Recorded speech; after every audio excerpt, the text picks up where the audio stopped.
Hi, everybody. I'm here today with Brother Edouard Lassegue, Compassion Vice President for Latin America and the Caribbean. And it's a privilege and honor to have you with us today. We heard that you had grandchild number 5 last week, and so it was a bit touch and go, and you couldn't be with us in person. But thank you for joining us by Zoom. And you have a huge mandate in Latin America and the Caribbean around disciple making, working with the local church, and an incredible history, a rich history of disciple making projects and strategy.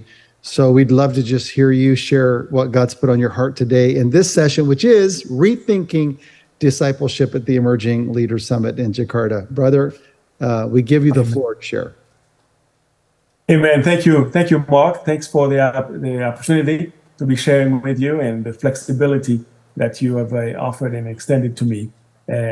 And indeed, over the next few minutes, I want to focus on discipleship of children and youth and young adults, because in Compassion International, we are especially interested in this topic because that's what we do. That's who we are. In fact, we identify discipleship as the main outcome of our program. We say that we want to see our youth become disciples of Jesus Christ, developing their God-given potential, making a difference in their context. Mm-hmm. And for us, discipleship, or another way of saying it, is that we want to see our young people and our graduates become thriving disciples, thriving followers of Jesus, who are making a difference in their context. Mm-hmm. So for us, discipleship is holistic. Mm-hmm. As you can tell, we want the followers of Jesus to be thriving in all aspects of their lives. And this includes not only the spiritual part in growth in Christ, but also well-being, youth agency, self-sufficiency. Mm-hmm. So this is through the local church, right? You're basically empowering. Exactly, all through the local church. All through the local church. And we also equip the local church to recognize that this is all part of discipleship. When Jesus says, go and make disciples, he didn't only say, teach them only to do the spiritual part, the whole gamut of it. And we have examples of churches that are doing it well.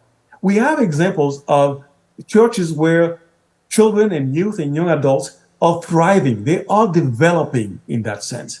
So that's why, in preparation for this conversation, Mark, I went and did a review of different research projects and studies that have been conducted, and to actually determine and identify what makes a church effective at discipling their young people and their young adults.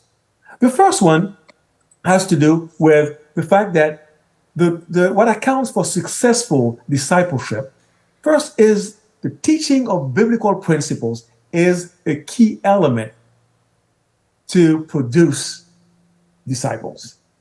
But not just teaching just the principles from a theoretical perspective, but teaching it in order to shape their views on important cultural practices, applying to issues of sexuality, of relating with people who don't believe the same as they do. Technology, how do we relate to the social media?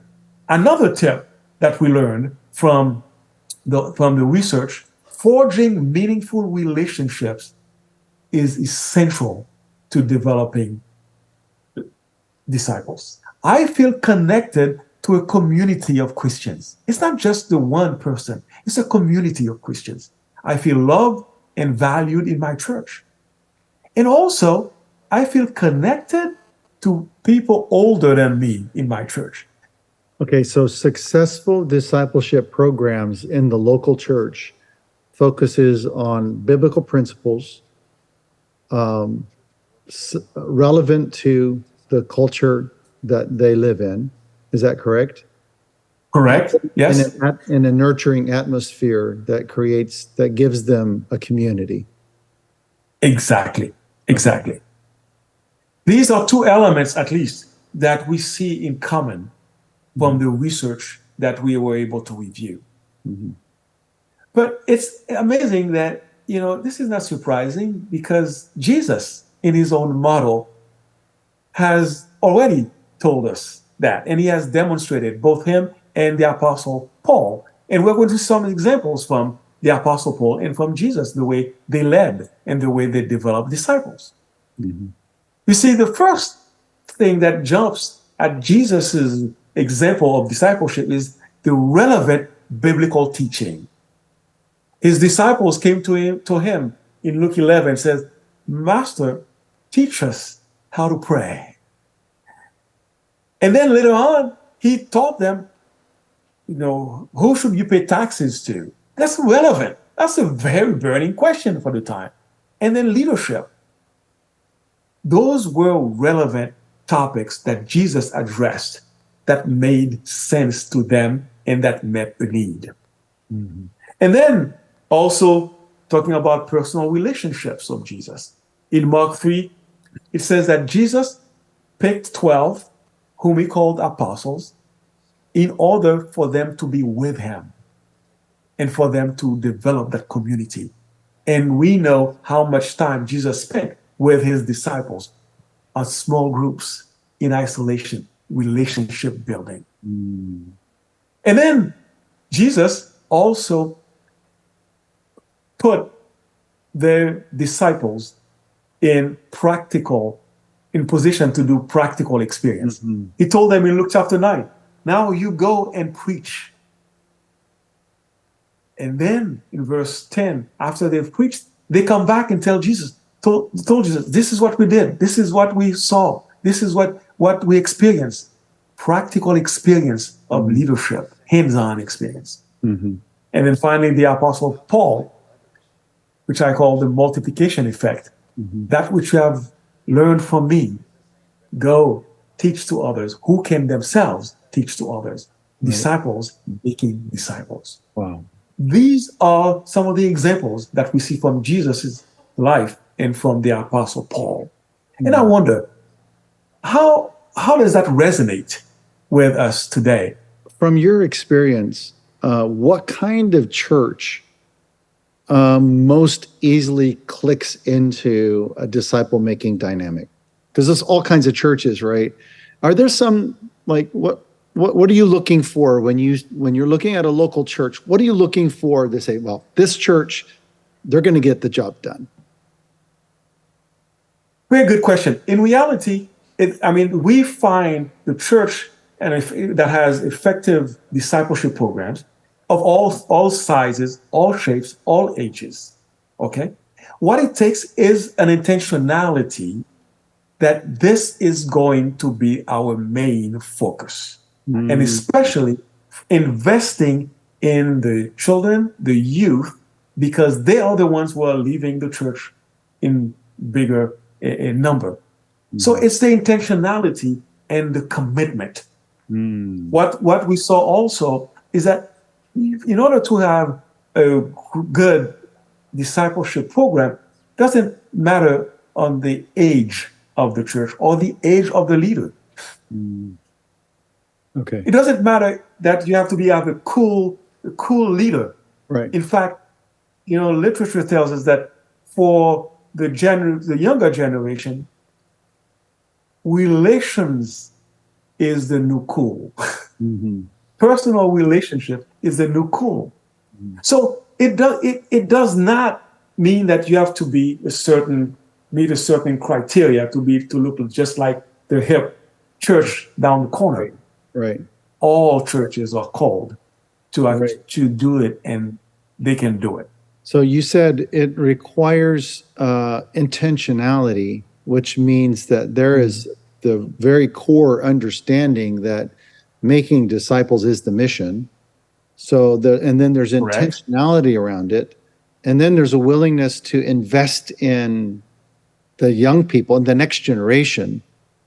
So whatever there's an investment, there's definitely intentionality And then I guess also like enduring like that kind of, how does a church sustain in disciple making in the long term? Well, you see, here again, it needs to be to become part of the DNA of the church, recognizing that Jesus did not call the church to identify, you know what, highlight the numbers. Unfortunately, the church today has confused success for size. The bigger you are, the more successful you are. No, no, no. Jesus didn't call us to become big. He called us to make disciples. Mm. Mm. And that commitment has to permeate throughout the church. Mm-hmm. We also see that another characteristic of some of those churches is that the churches actually, they value children and youth throughout. Mm-hmm. They value it throughout. Mm-hmm. And they make it a point to recognize that their role is to invest in these young people and these youth, to make them disciples. Okay.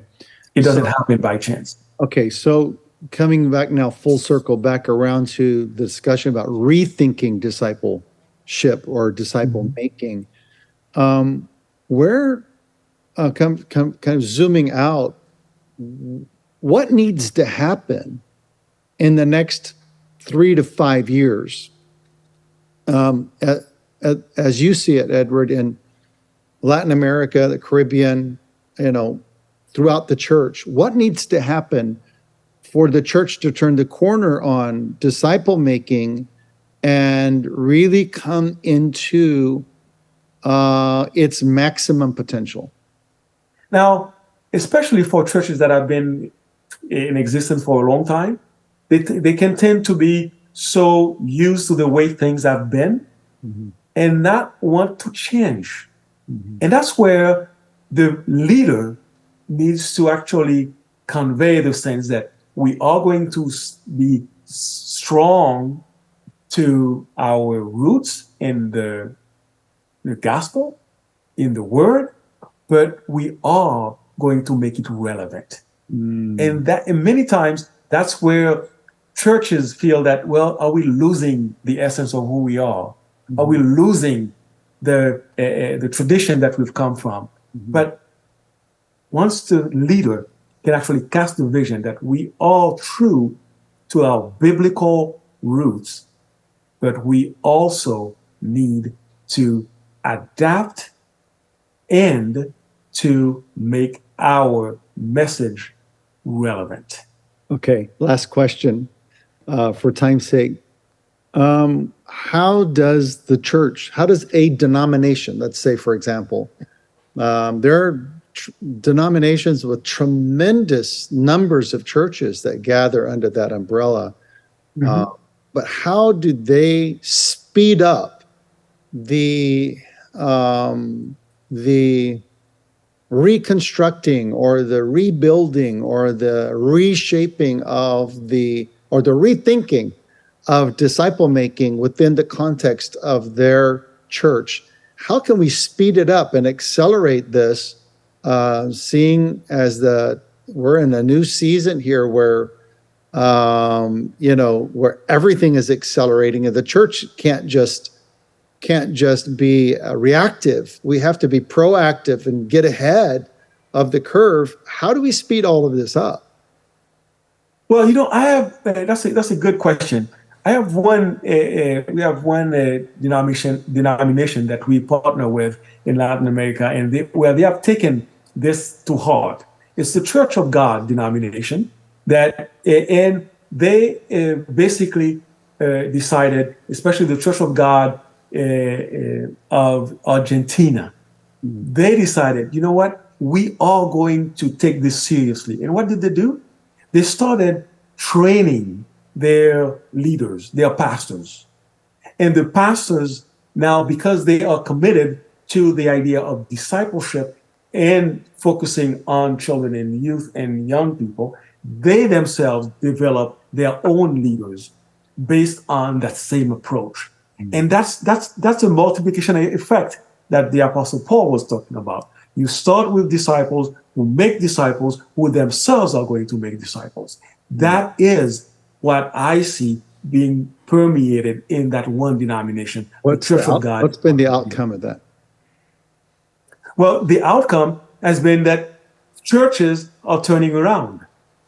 Churches that used to be totally dominated by adults, now they're seeing children and young people being interested. And now I cannot say, I cannot promise that, well, it is going to happen at 100% in your church, that it is a true solution for every church. However, in that context, we are seeing those changes taking place. And we still have to wait and see what the future is going to look like in the future. Edouard Lassegue, Compassion Vice President for Latin America and Caribbean. Thank you so much, brother, for sharing your time with us. A round of Thank you. applause Thanks for having me. God bless you. God bless.